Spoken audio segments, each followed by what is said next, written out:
HOA letterhead. I'd bought this house to honor Marina's memory and build new ones with sage. Instead, I'd purchased prime real estate in Cordelia's personal kingdom of fear. Enhanced enforcement begins immediately, she declared, staring straight through my soul. Some residents require stronger encouragement to maintain our standards. That's when this grieving police chief realized Cordelia Pemberton Hayes had just made the fatal mistake of threatening the wrong family. Week 2 of living in Cordelia's surveillance state brought daily doses of manufactured hell. Every morning felt like Christmas from Satan, fresh violation notices tucked under my door like poison pen letters. Car parked 6 inches too far left in my own driveway. $200 fine. Porch light bulb 60 watts instead of mandated 40 watts. $300 fine. Garden hose coiled clockwise instead of counterclockwise, and yes, I'm stone cold serious. $500 fine. The bitter irony stung worse than burnt coffee. I'd spend 12-hour shifts dealing with real crime. Armed robberies where families lost everything. Domestic violence calls where lives hung by threads. Then dragged myself home to find parking tickets on my personal F-150 for commercial vehicle storage. Apparently, my truck looked too working class for Cordelia's suburban utopia. But Tuesday morning shattered my illusions completely. I was nursing my 3rd cup of coffee, watching Mrs. Chen tend her late husband's memorial roses, when movement caught my eye. Golf carts, not normal golf carts. These looked like miniature patrol vehicles with amber flashing lights cruising our streets like mechanical predators. The electric whir of their motors sliced through morning peace as uniformed figures photographed residents' properties with military precision. My detective instincts kicked into overdrive. This wasn't random enforcement. This was systematic surveillance. I grabbed binoculars and watched from behind kitchen curtains as fake security guards methodically documented every house, every car, every manufactured violation they could create from thin air. The realization hit like a freight train. Cordelia had hired her own private compliance patrol. These weren't community volunteers. These were paid enforcers conducting reconnaissance operations on American citizens in their own neighborhood. She'd essentially created her own police force without badges, training, or legal authority to breathe. Something from my criminal justice training nagged at my memory. Cases involving HOA administrators exceeding their authority, charging illegal fees, operating like pocket dictators. I fired up my laptop and dove into our state's HOA regulations. What I discovered made my detective blood boil like lava. Every violation notice included a $75 processing fee. But when I cross-referenced state statutes, administrative costs were legally capped at actual expenses, typically $25.50 maximum. Cordelia was systematically overcharging residents by 300%, multiplying that theft across hundreds of bogus violations throughout our 200-home community. This wasn't neighborhood management. This was organized financial fraud wearing a suburban mask. That weekend, Sage arrived for our sacred Mustang restoration ritual. She immediately noticed my stress lines while we worked on the carburetor, her 16-year-old hands surprisingly steady holding the flashlight in our oil-scented garage sanctuary. "Dad, why don't you just arrest her?" she asked, wiping grease off her fingers with a shop rag that smelled like her grandfather's old garage. "Can't abuse my position, sweetheart," I explained, showing her how to gap spark plugs properly. "Police powers are for actual crimes, not neighborhood squabbles." But my brilliant daughter planted a seed that sprouted immediately. What if she is committing actual crimes? Game changer. Monday morning, I launched my counteroffensive. Filed formal complaints with the State Attorney General's office regarding financial irregularities. Contacted city building permits about Cordelia's golf cart patrol. Discovered they were operating without licensing, insurance, or legal authority to issue citations anywhere, especially on public streets. The community began stirring like a sleeping dragon. Mrs. Chen intercepted me at my mailbox Tuesday evening, her elderly voice trembling with barely contained rage. "Chief Blackwood," she whispered, scanning the street like we were planning a jailbreak. "They charged me $2,000 in landscape compliance fees for Harold's Memorial Garden. 40 years we've called this home, and now they want to destroy the roses my husband planted for our anniversary." That conversation gut-punched me into clarity. This wasn't about petty power trips. Cordelia was systematically targeting vulnerable residents who couldn't fight back. The elderly, the grieving, anyone she perceived as easy prey for her sophisticated intimidation operation. But my investigation was triggering her paranoia. Her white Mercedes started materializing at my driveway's end at random intervals. Brief surveillance missions that made the hair on my neck stand up. She knew someone was disrupting her perfect kingdom but hadn't identified the insurgent.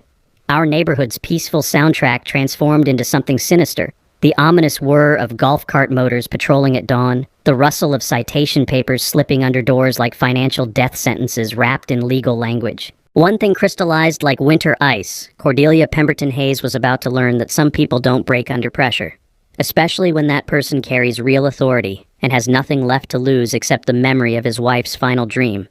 Cordelia's next assault came disguised as community improvement. Week 3 delivered the financial nuclear bomb. Special assessment fees of $1,500 per household for emergency community upgrades. No details, no contractor bids, no explanation. Just 30 days to pay or watch your home disappear under lien proceedings. $1,500 for improvements that existed only in Cordelia's criminal imagination. But she saved her cruelest blow for last. Thursday afternoon, I dragged myself home from investigating an actual armed robbery. Real crime with real victims, to find a cease and desist notice superglued to my garage door. My weekend car restoration project with Sage apparently violated residential use-only covenants. Cordelia demanded I remove all automotive equipment immediately or face a $5,000 fine for operating an unauthorized commercial garage. The garage, our sacred space where Sage and I honored Marina's memory with grease-stained hands and classic rock echoing off concrete walls.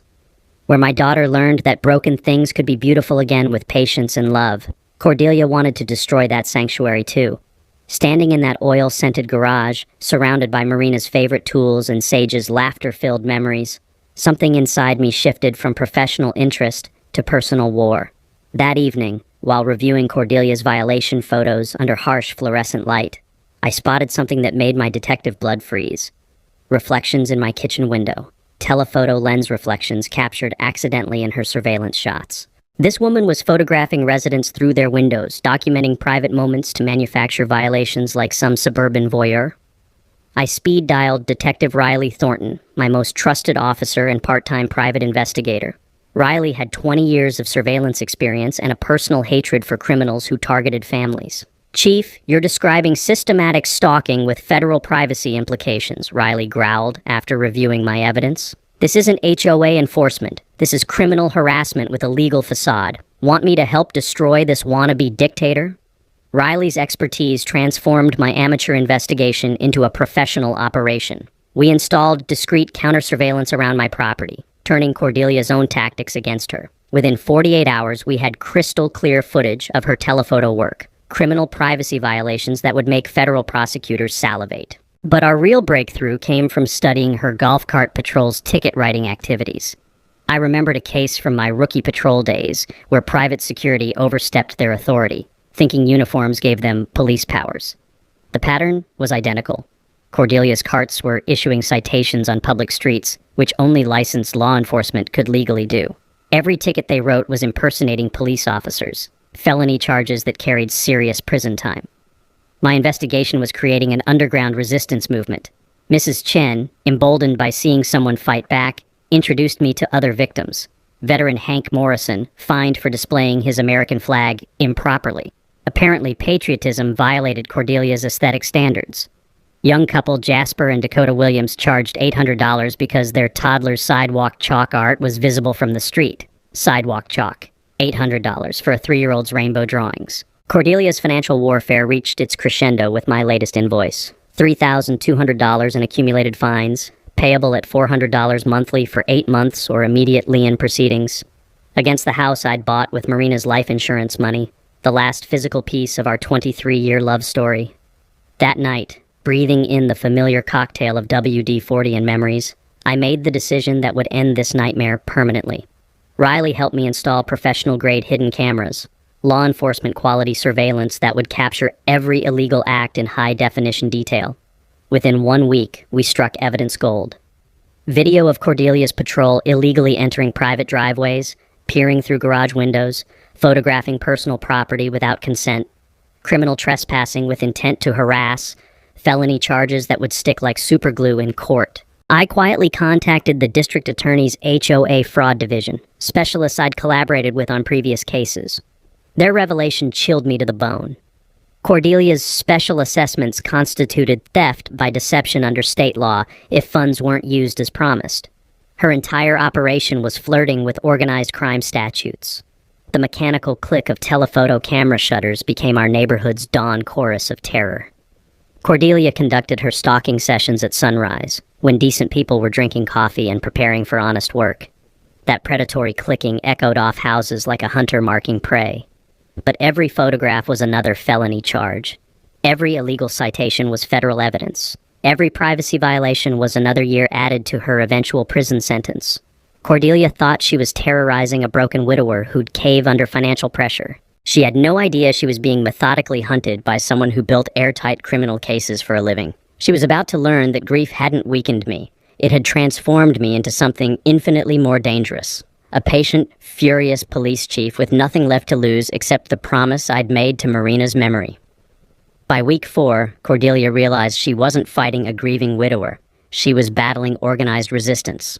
Her desperation reeked like gasoline-soaked panic as she hired actual private investigators to research every defiant resident, hunting for blackmail material with the ruthless efficiency of a political assassin. The personal warfare exploded beyond petty harassment into full-scale character destruction. Official notice arrived via certified mail.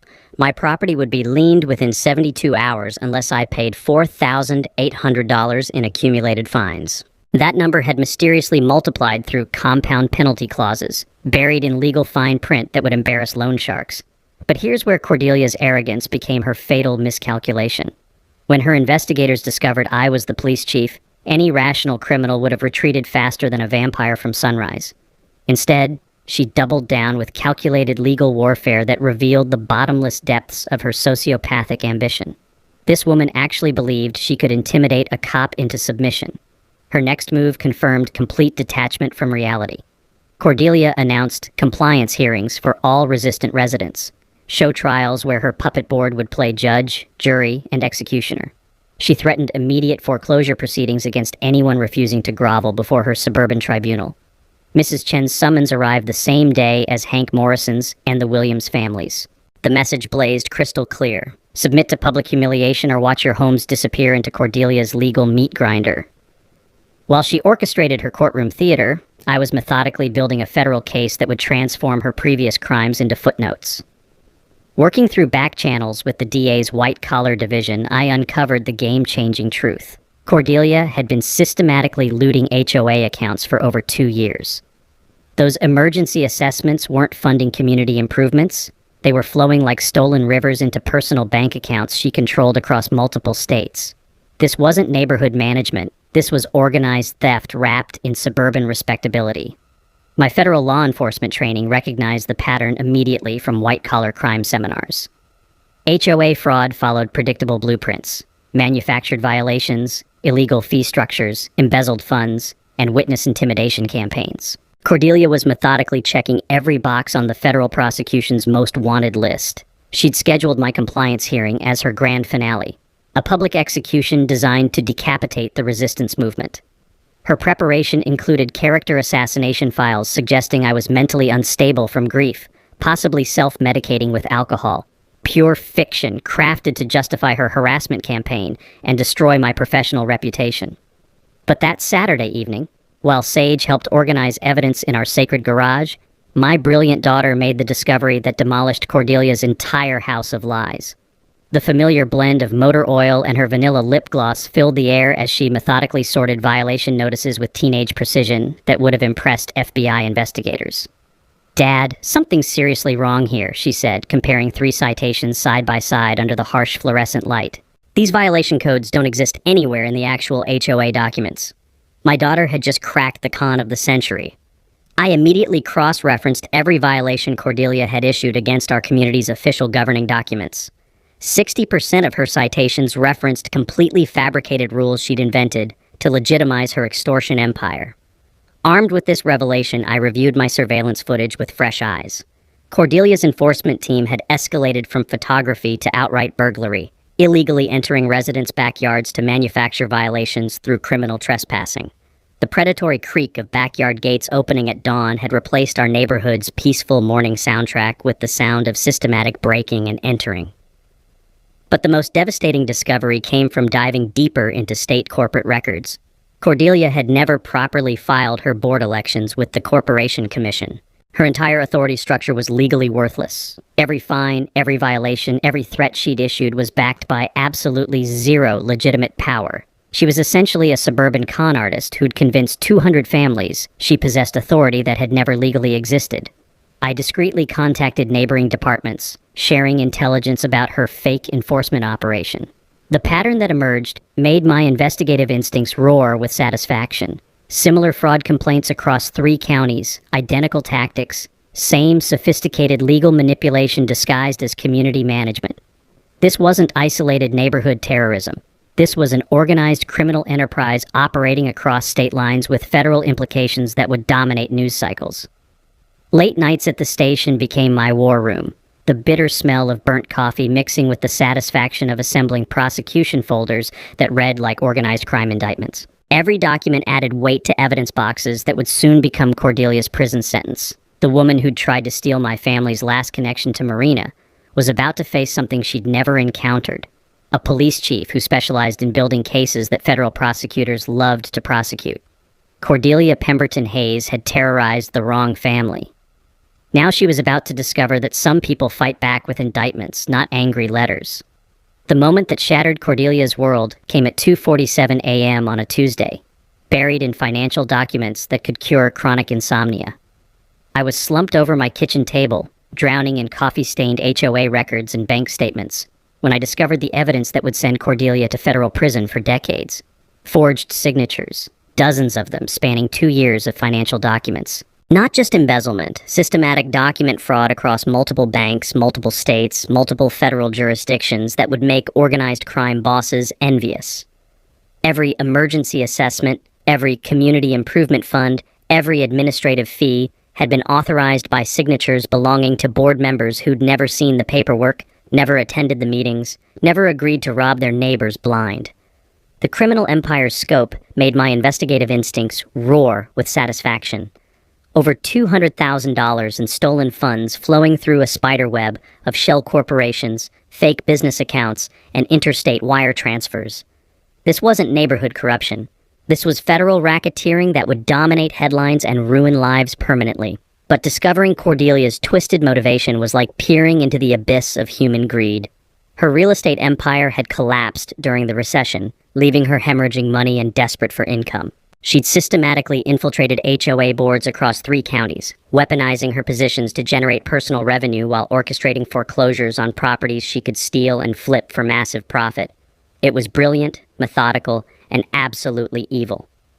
The fake police operation became horrifyingly real when I traced her online shopping history.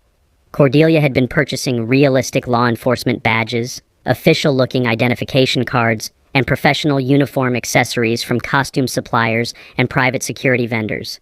Her compliance patrol wasn't just exceeding authority. They were committing federal felonies by impersonating police officers to terrorize residents into paying imaginary fines. Wire fraud, mail fraud, interstate theft, conspiracy charges, witness intimidation, and federal impersonation of law enforcement.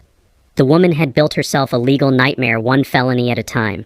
The district attorney's call made my entire week. FBI White-Collar Crime Division was officially interested. When federal agents start salivating over local HOA cases, you've uncovered something that transcends neighborhood disputes and enters organized crime territory. The revelation that destroyed my remaining faith in humanity came from analyzing property records with fresh eyes. 12 families had lost their homes through Cordelia's systematic document fraud over 3 years. 12 families had watched generational properties vanish because a sociopathic criminal had forged signatures and manufactured violations to steal their most precious possessions. Mrs. Chen's $2,000 landscape compliance fees suddenly crystallized with devastating clarity. This wasn't random harassment. This was calculated targeting designed to force foreclosure so Cordelia could seize and flip her home for profit. The memorial garden where her late husband had planted anniversary roses was just another asset in Cordelia's theft machine. That evening, as the sweet scent of honeysuckle drifted across Mrs. Chen's porch and Harold's roses swayed in the twilight breeze, she revealed the truth that changed everything. "Chief Blackwood, I need to tell you something important," she said, her voice suddenly sharp with prosecutorial authority. "I'm not just a retired teacher. I spent 30 years as a federal prosecutor specializing in white-collar crime. I've been documenting Cordelia's operation for 8 months, building a case file that would make my former FBI colleagues weep with gratitude. The power shift was seismic. I was no longer a grieving widower defending his family's sanctuary. I was the lead investigator in a major federal criminal enterprise, backed by a retired prosecutor who understood every legal nuance needed to destroy Cordelia's operation permanently. Mrs. Chen's federal expertise combined with my police authority and evidence-gathering capabilities created something Cordelia had never encountered. Competent opposition that knew exactly how to dismantle criminal organizations using the full weight of federal justice. The woman who tried to steal Marina's final dream and destroy my healing sanctuary was about to discover that some enemies fight back with federal indictments, not strongly worded letters. My garage transformed from weekend sanctuary into federal war room within 48 hours. The same concrete space where Sage and I honored Marina's memory by restoring her beloved Mustang became mission control for dismantling Cordelia's criminal empire. Evidence boards plastered every wall, financial flowcharts mapped stolen money like a conspiracy thriller, and legal precedents were organized with surgical precision. The sweet smell of motor oil mixed with burnt coffee's bitter bite as Mrs. Chen and I worked 18-hour days building a prosecution case that would make federal attorneys weep with gratitude. Our team assembled like veterans responding to a call for justice. Mrs. Chen brought 30 years of federal prosecution experience and encyclopedic knowledge of white-collar crime statutes. Detective Riley Thornton contributed surveillance expertise and personal hatred for criminals who targeted families. Hank Morrison, our neighborhood veteran, organized community resistance with tactical efficiency learned during 2 overseas deployments. County DA investigator Marcus Webb specialized in financial crimes and had been hunting HOA fraud rings across multiple jurisdictions. The legal trap we designed was beautiful in its lethal simplicity. Let Cordelia escalate to her fake arrest scheme while being monitored by real federal law enforcement. We'd catch her committing multiple felonies on professional surveillance equipment that would destroy her in any courtroom from here to Washington, D.C. Technical preparation consumed our nights. Professional-grade recording devices were strategically hidden throughout my property. FBI white-collar division agents coordinated surveillance from unmarked vehicles, practically salivating over evidence files that read like organized crime novels. Search warrants sat ready for simultaneous execution at Cordelia's multiple properties and bank accounts spanning 3 states. Mrs. Chen's federal connections proved invaluable as she guided me through prosecution strategies designed to maximize Cordelia's prison sentence while protecting every victimized family. Federal charges are beautiful, she explained over Chinese takeout, her prosecutorial instincts sharp as ever. Cordelia can't plea bargain out of decades in prison when she's violated this many federal statutes. The woman built herself a legal death sentence. We established community protection protocols that extended beyond punishing Cordelia. Pro bono lawyers volunteered to help families fight fraudulent foreclosures and recover stolen fees. A victim assistance fund was quietly organized through my police department's community outreach program to cover legal costs for residents who couldn't afford justice. The insurance fraud angle Mrs. Chen discovered added devastating federal penalties to our growing case. Cordelia had been filing false insurance claims on behalf of multiple HOAs, collecting money for imaginary damages and pocketing proceeds. Insurance fraud carried mandatory minimum sentences that would essentially guarantee she'd die in federal prison. During my years in law enforcement, I'd learned that HOA governing documents are public record in most states. Residents can always request copies before buying homes in any community. Federal mail fraud charges automatically apply when HOA violations are sent through postal service, turning local harassment into federal crimes. Most importantly, impersonating law enforcement officers carries serious felony charges in all 50 states, with no possibility of pleading down to misdemeanors. Our evidence preservation operation resembled a federal task force investigation. Every fake badge purchase was traced through online vendors and credit card records. Every forged signature was verified by handwriting experts who'd testified in federal court.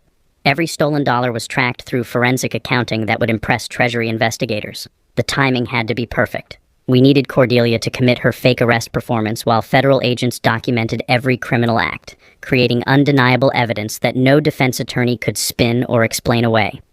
Community healing became equally crucial. We organized neighborhood meetings to rebuild trust systematically destroyed by years of terror. A block party was planned for after justice was served. Something positive to replace the fear that had paralyzed families for too long. My personal motivation crystallized during those late nights surrounded by evidence that would destroy the woman who'd tried to steal Marina's final dream. This wasn't just about protecting my family's sanctuary. It was about honoring my wife's belief that good people must never surrender to evil, regardless of how sophisticated or legally manipulative that evil appears. The garage workshop where Marina had imagined weekend projects with Sage became the headquarters where her husband orchestrated complete destruction of a criminal who'd systematically targeted vulnerable families for organized theft. During our final preparation session, the familiar cocktail of WD-40 and determination filled the air while Mrs. Chen and I reviewed our prosecution timeline.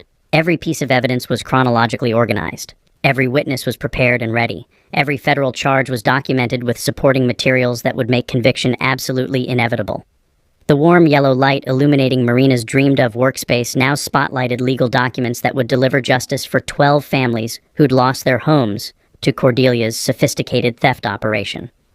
Cordelia Pemberton Hayes believed she was terrorizing isolated victims with no recourse against her legal manipulation. She had no idea she was about to face coordinated federal prosecution by people who specialized in permanently destroying criminal enterprises. The woman who'd declared war on my family's healing sanctuary was about to discover that some battles end with federal indictments, not neighborhood surrender. Cordelia's desperation reached psychotic levels when she realized I was the police chief. Instead of retreating like any rational criminal, she launched a systematic campaign to destroy my professional reputation and drive me out of law enforcement entirely. Her twisted logic was simple. Eliminate the threat by eliminating the threatener. She filed false complaints with state police internal affairs, crafting elaborate lies about me using my position to intimidate innocent residents. According to her fabricated reports, I was an unstable widower who'd gone rogue, threatening families, and abusing police authority to settle personal grudges. The irony burned like acid. She was accusing me of exactly what she'd been doing for years. But Cordelia's sabotage escalated beyond character assassination into actual property destruction. Her enforcement team began vandalizing resistant residents' properties under cover of darkness, then citing them for failure to maintain community standards the next morning. Broken sprinkler heads flooded Mrs. Chen's memorial garden. Trash bags were dumped across Hank Morrison's driveway. The Williams family's mailbox was smashed with a sledgehammer. Then they received a $600 fine for damaged community infrastructure. The pre-dawn sound of breaking glass and splintering wood became our neighborhood's new alarm clock, followed by the rustle of violation notices being slipped under doors like ransom demands. When intimidation and vandalism failed to break my resolve, Cordelia attempted something that would have been laughable if it weren't so pathetically criminal: bribery. Through carefully chosen intermediaries, she offered me $10,000 to relocate for the good of community harmony. When I ignored her blood money, she escalated to direct threats about making my professional life very difficult through political connections and media manipulation. The media warfare began with local news contacts, where Cordelia planted stories suggesting a rogue police chief was terrorizing a peaceful community. She painted herself as a concerned citizen trying to protect families from an unstable officer who'd lost his grip on reality after his wife's tragic death. Watching her twist Marina's memory into a weapon nearly broke my professional composure. But Mrs. Chen's prosecutorial wisdom kept me focused. Let her dig deeper. Every lie she tells creates more evidence for federal prosecutors. The FBI investigation pressure intensified as wire fraud evidence mounted like an avalanche. Cordelia realized the federal net was closing, but her narcissistic personality couldn't accept defeat. Instead of cutting losses and fleeing, she implemented martial law-style enforcement throughout our community. Her patrol teams began conducting safety inspections, illegal searches of resistant residents' properties without warrants, permission, or legal authority. They photographed personal belongings, documented private conversations, and created detailed files on anyone who'd opposed Cordelia's reign of terror. The chemical smell of spray paint filled morning air as her vandals marked houses for targeting, followed by the mechanical whir of golf carts conducting surveillance like enemy reconnaissance missions. But every desperate move provided more federal evidence: witness intimidation charges, conspiracy to commit burglary, civil rights violations, organized harassment across state lines. Cordelia was systematically adding decades to her eventual prison sentence with each escalating crime. The fake emergency she declared took her delusions to new heights of criminal stupidity. Citing community security threats posed by militant residents, she justified increased enforcement and expedited foreclosure procedures. According to her emergency declaration, normal families exercising their legal rights had become domestic terrorists, requiring immediate neutralization. My surveillance cameras captured everything in high-definition detail. Her patrol teams conducting illegal searches, her vandalism crews destroying property under cover of darkness, her intimidation specialists threatening elderly residents with homelessness if they didn't submit to her authority. Professional protection arrived when my superiors and the mayor reviewed our evidence files. After examining documented proof of Cordelia's systematic criminal enterprise, they issued full department support for my investigation. My professional reputation became bulletproof against her character assassination attempts. The mayor's public statement made headlines. Chief Blackwood has this administration's complete confidence and support in investigating serious criminal activity affecting our community. We commend his professional handling of what appears to be organized fraud disguised as neighborhood management. But Cordelia's final gambit revealed the true depths of her sociopathic desperation. She filed emergency foreclosure proceedings against my house through falsified legal documents, claiming I posed an immediate community safety threat that justified seizing my property without due process. The house Marina and I had chosen together, the sanctuary where Sage learned that broken things could be beautiful again. Cordelia wanted to steal the last physical connection to our family's dreams and sell it for profit like she'd done to 12 other families. That's when federal intervention protocols activated automatically.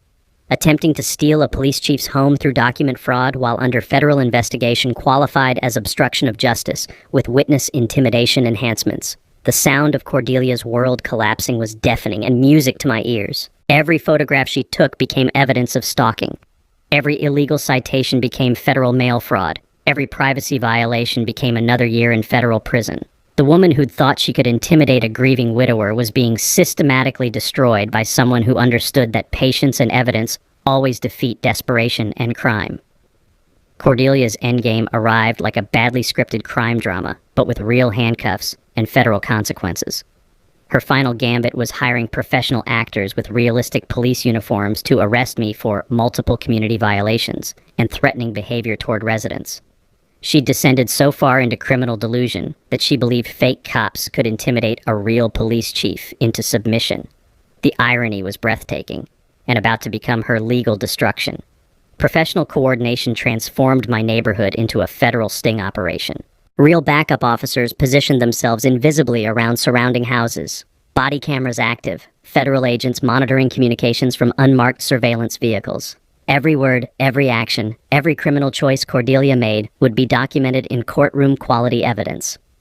Mrs. Chen's prosecutorial experience proved invaluable in preparing our witness strategy. Resistant residents received discreet alerts about the fake arrest attempt, ready to provide testimony and video evidence that would devastate any defense attorney foolish enough to represent Cordelia. But the psychological warfare intensified as Cordelia spread malicious rumors designed to isolate me from community support. According to her whisper campaign, I was facing professional investigation, would be fired imminently, and had become mentally unstable from grief. Desperate lies intended to make residents afraid of supporting someone who might not be able to protect them. The financial pressure reached maximum intensity when she filed emergency lien proceedings against 6 resistant households simultaneously. Her fabricated legal documents claimed community safety required immediate action against militant residents who posed ongoing threats to neighborhood stability. Mrs. Chen, Hank Morrison, the Williams family, and 3 other households faced losing their homes within 72 hours, unless they submitted to Cordelia's extortion demands and paid thousands in accumulated fines for imaginary violations. But my surveillance had captured her smoking gun. Video footage of Cordelia's fake arrest team rehearsing their performance like community theater actors preparing for opening night. The evidence showed detailed coaching sessions where hired actors practiced badge positioning, handcuffing techniques, and intimidation dialogue designed to terrorize a law enforcement officer. Federal warrant preparation reached completion as evidence filled multiple boxes with enough criminal documentation to prosecute organized crime families. Simultaneous search warrants sat ready for execution at Cordelia's home, office, and financial accounts across 3 states. The FBI had never seen HOA fraud evidence this comprehensive or damning. Community protection escalated when several families received anonymous threats promising serious consequences if they continued opposing HOA authority. Clear witness intimidation charges that would add years to sentences while triggering federal civil rights violation statutes. The corporate shell game investigation revealed Cordelia's criminal sophistication, Multiple fake corporations, shell bank accounts scattered across state lines, fraudulent business licenses, and interstate wire transfers that painted a picture of organized financial crime worthy of federal racketeering charges. My professional vindication arrived when State Police Internal Affairs completed their investigation into Cordelia's false complaints. Not only was I completely exonerated, but investigators commended my professional handling of criminal activity while maintaining ethical boundaries throughout a complex investigation. The timing couldn't have been more perfect. Everything converged on the weekend when Sage visited for our usual Mustang restoration session. She would witness her father's complete vindication and the community's liberation from years of systematic terrorism. Friday evening, the sweet smell of honeysuckle mixed with motor oil as Sage and I worked on the Mustang's engine in our garage sanctuary. She didn't know that hidden federal agents surrounded our property, that backup officers monitored every approach, that justice was finally ready to be served. "Dad, you seem different lately," she said, adjusting the carburetor with teenage precision that would have made Marina proud. "More like yourself again." She was right. Fighting for justice had helped me process grief in ways I'd never expected. Protecting our community honored Marina's belief that good people must never surrender to evil, regardless of how sophisticated or legally manipulative that evil appeared. The metallic weight of real handcuffs sat ready in my pocket as backup equipment, while the electric tension of impending justice filled the air like static before a thunderstorm. The distant hum of unmarked federal surveillance vehicles provided a soundtrack of preparation that sang like a choir of inevitable consequences. Saturday morning would bring Cordelia's fake arrest performance, and her real arrest for federal crimes that would destroy her life as completely as she'd tried to destroy ours. The woman who'd terrorized vulnerable families for years was about to discover that some people fight back with federal prosecutors, professional law enforcement, and evidence that no defense attorney could challenge. Cordelia Pemberton Hayes had picked the wrong neighborhood, targeted the wrong family, and chosen the wrong enemy for her criminal enterprise. Now she was about to pay the full price for every choice she had made. Saturday afternoon arrived with the kind of perfect weather that made backyard barbecues feel sacred. Sage and I were grilling burgers on our patio, the familiar sizzle of meat mixing with her teenage chatter about college applications, when two uniformed officers marched up our driveway like they owned the place. Chief Garrett Blackwood? The lead actor wore sergeant stripes that looked authentic enough to fool civilians. His partner carried plastic handcuffs and what appeared to be official arrest warrants. "You need to come with us immediately." The performance was almost impressive. They cited multiple HOA violations, criminal property destruction, and official misconduct in the performance of your duties. According to their fabricated paperwork, I was under arrest for using my position to intimidate innocent residents. Sage froze beside the grill, spatula in hand, watching her father face what looked like professional destruction. The terror in her 16-year-old eyes nearly broke my resolve to play the helpless victim. "There must be some mistake," I said, hands raised in apparent submission while my hidden backup recorded every word. "I'm just trying to enjoy a cookout with my daughter." "No mistake, sir. You're coming with us now." That's when neighborhood windows filled with faces, residents emerging from hiding spots as planned, phones filming the encounter that would soon dominate social media and news cycles. Mrs. Chen live-streamed from her porch, preserving evidence while building public outrage. The fake officers produced their plastic handcuffs with theatrical authority, clearly enjoying their power trip over someone they believed was just another victim of Cordelia's system. The cold plastic bit into my wrists as they began their arrest performance. "Dad!" Sage's voice cracked with fear and fury. "This is insane!" Perfect timing. I gave my signal, touching my ear like I was adjusting a hearing aid, and the world exploded into real law enforcement action. Detective Riley Thornton emerged from behind our neighbor's SUV, weapon drawn and badge displayed. "Police! Nobody move!" Two uniformed officers materialized from concealment positions, surrounding the fake cops who suddenly looked like deer in headlights. But the real show started when Cordelia's white Mercedes screeched into view, expecting to witness my public humiliation. Instead, she drove straight into a federal takedown operation featuring more badges than a law enforcement convention. FBI agent Sarah Martinez stepped into the driveway like justice personified, federal credentials gleaming in afternoon sunlight. "Cordelia Pemberton Hayes, you're under arrest for federal wire fraud, conspiracy to commit theft, impersonation of law enforcement officers, and organized financial crimes." The look on Cordelia's face was priceless. Pure shock, transitioning to desperate calculation as she realized her entire criminal empire was collapsing in real time. "Wait," she stammered.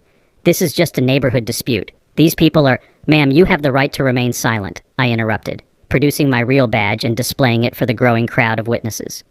"I'm Chief Garrett Blackwood, and you've just committed multiple federal felonies in front of enough law enforcement to staff a small army." The neighborhood erupted like New Year's Eve crossed with the 4th of July. Residents who'd suffered under Cordelia's reign of terror emerged cheering from houses where they'd hidden for years. Someone popped champagne. Mrs. Chen raised her live stream phone higher, broadcasting justice to the world.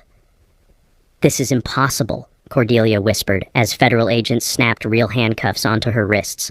"I run this community. I have authority here." "Actually," Mrs. Chen called from her porch, her prosecutor voice carrying across the crowd, "you never filed proper board elections. Your authority never legally existed."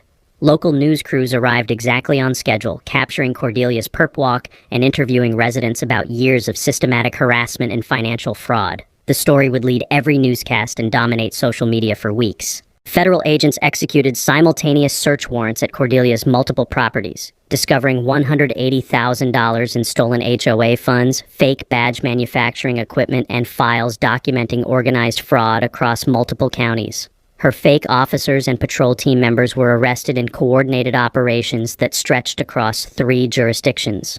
But the moment that made everything worthwhile came when Sage threw her arms around me, tears of pride mixing with relief. "Dad, that was amazing. Mom would be so proud." She was right. Marina's belief that good people must fight evil had guided every decision, every investigation, every patient moment of building an airtight case that would protect families for years to come. My police department colleagues arrived to offer congratulations and professional recognition. The mayor announced a formal commendation for protecting the community while maintaining ethical standards throughout a complex investigation. The block party that erupted spontaneously felt like Liberation Day. Residents realized they were finally free from years of harassment, financial extortion, and systematic fear that had poisoned their own neighborhood. Cordelia's last words as federal agents loaded her into their vehicle were almost poetic. "This can't be happening. I had everything under control." But control based on lies, theft, and intimidation never lasts when it faces truth, evidence, and real justice. 8 months later, justice was served with the kind of satisfying finality that makes you believe the system actually works sometimes. Cordelia received 8 years in federal prison, ordered to pay $340,000 in restitution to victims, and banned from serving on any HOA board for life. All fraudulent foreclosures were reversed, and 12 families recovered their stolen homes. The courtroom was packed with residents she'd terrorized, watching their tormentor finally face consequences for years of systematic theft and harassment. Mrs. Chen sat in the front row, her federal prosecutor instincts satisfied by watching justice delivered with maximum legal impact. Willowbrook Estates underwent complete transformation. The old HOA dissolved faster than sugar in rain, replaced by a democratically elected board with transparent financial management and reasonable rules that actually improved community life. Mrs. Chen was unanimously elected president, bringing federal-level accountability to neighborhood governance. The healing in our community was remarkable to witness. Families who'd lived in fear for years began talking to neighbors again, organizing block parties, letting children play freely without worrying about violation notices. The sound of laughter replaced the ominous whir of golf cart enforcement patrols. My personal growth surprised everyone, especially myself. Fighting for justice had helped me process Marina's death in ways grief counseling never accomplished. Protecting our community's families honored her memory while teaching me that healing comes through service, not isolation. "Dad, you're different now," Sage told me during one of our weekend garage sessions. "Stronger somehow. Mom would be proud of how you protected everyone's home the way you protected ours." She was absolutely right. The Mustang Restoration Project had evolved from grief therapy into neighborhood attraction. Other car enthusiasts joined our weekend sessions, and what Cordelia had tried to destroy as a violation became the heart of community bonding. Professional recognition followed when I received the State Law Enforcement Community Service Award. The FBI invited me to consult on HOA fraud investigations nationwide, as Cordelia's case became a template for prosecuting similar criminal enterprises. The financial recovery was equally important. Our Victim Assistance Fund helped families cover legal costs and repair damage from years of harassment. Several residents received professional financial counseling to prevent future exploitation by learning to recognize organized fraud schemes. But the most meaningful change was educational.